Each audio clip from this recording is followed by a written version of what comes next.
believe it or not, you do roll out your chest.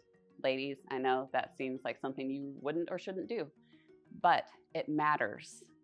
The muscle just above where our breasts are get really tight.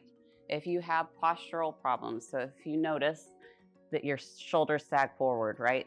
Tech neck. This needs to open. We make our back strong and that helps, but our back muscles can't do their job if our pectoral muscles are pulling them this way. They're both fighting over the same joint. So we have to get the front loose for the back to get stronger. These two rollers do the chest really well. If you only have this one, then the format is the same. You put zone 2s on either side of your sternum. It rests just like that. And then you're adding pressure with your hands on zone 4. You roll up and you roll down. And then again, 4 to 6 passes slowly. You're gonna find a point where it's more tender.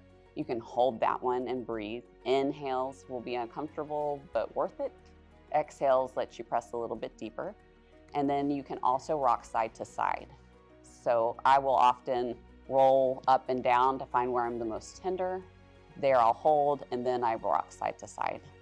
So whichever spot that is for you, it can be low, medium, or higher. I like the point better for this.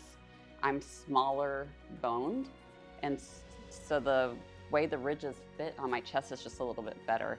You'll see the Rollga normal one has bigger, wider ridges, and this one has smaller, shorter ones. And so if I put it on my chest like this, I can navigate the pressure a little bit better. I don't have to press quite so hard because the Rollga Point is firmer.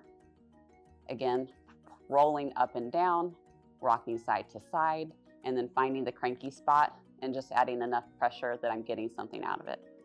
Focusing on my breath, big inhales, slow, steady exhales until you've done 4 to 6 counts.